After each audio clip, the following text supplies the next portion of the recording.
We're in a study room at the Getty Research Institute up at the Getty Center overlooking Los Angeles. But our focus is on this beautiful print by Emory Douglas, one of the early members of the Black Panthers. This print by Emory Douglas, who was the Minister of Culture for the Black Panther Party, is indicative of this idea of revolution and spreading the news of revolution. They are the inheritors of a visual language of revolution. It absolutely recalls the history of Western art. I'm thinking about Liberty Leading the People by Delacroix. In fact, even the image of the young boy recalls that young boy on the right of the personification of liberty. The artist has done an amazing job of conveying information. We know immediately that this is a newspaper. There's one that's being held up and that's unfurled, one that's rolled in his left hand. And then the masthead of the newspaper shows the title of the newspaper, but the paper itself screams this headline, "All Power to the People," which was the rallying cry of the Black Panthers. This particular image depends as well on the idea of the icon.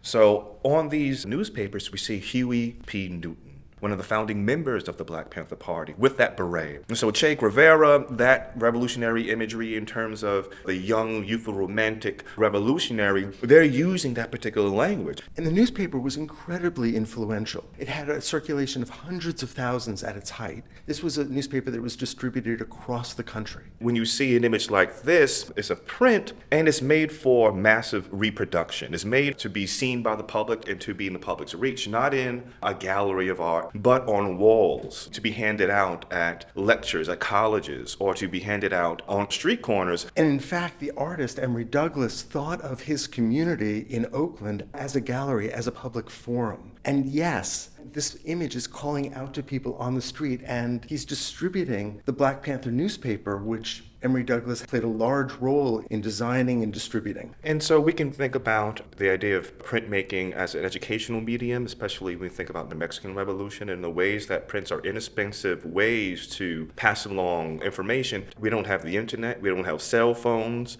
So the idea of how one gets information is radically different than we understand it today. And the artist is so brilliant in creating a clarified image that's easy to read. This is meant to communicate with energy and with conviction and to do it quickly. He's put this figure against a blue field, which has a slight gradation to it going from light to dark, and he's drawn the figure and the newspapers that he holds and the rifle that he carries with a thick black line so that this is all super clear. We get it immediately. Everything sticks out from the folds in his shirt. The sleeves are rolled up to say that he's doing work.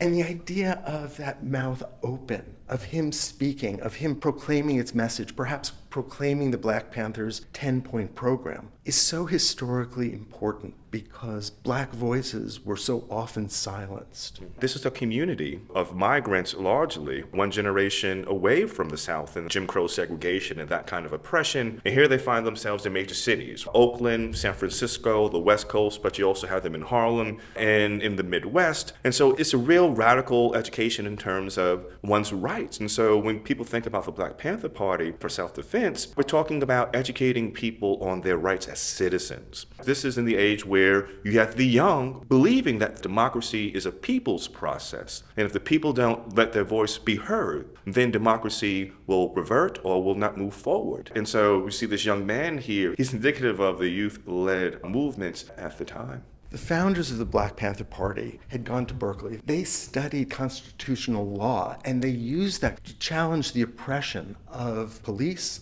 and politicians. And they did it with a kind of militarism that was incredibly upsetting to the status quo. And the Black Panthers famously instituted a whole series of community support systems. This included schools to help to counteract the failed public schools, medical clinics, a free breakfast program in Oakland. They were trying to take care of their community. Textbooks did not have any extended histories of African Americans beyond their enslavement. And so learning about one's history, one's own contributions to history and to this present moment was also radical and revolutionary in the 1960s. But what I find fascinating is the way that Emory Douglas is thinking about art itself. He had been trained as a commercial artist, but he saw the advertising that bombarded the Black community as being oppressive, as putting people in more debt. And he wanted to take those tools and use it for Black liberation. This is little more than 100 years outside of chattel slavery. And so the idea of African Americans in the mainstream imagination hadn't really transitioned envisioning African Americans as free, or envisioning African Americans with the kind of autonomy with which they can actually do things like bear arms, which is a constitutional right.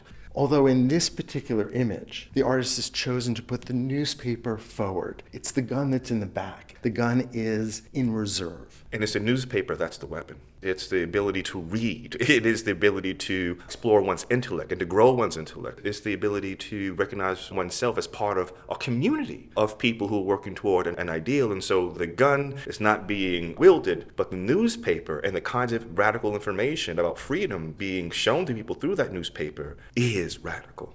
And the artist has been quoted as saying that politics came first, art came second. This art was in the service of their politics. Art is usually in the service of ideas and ideals. And so the idea of revolution continues. The way in which it's expressed is of this moment in this particular time.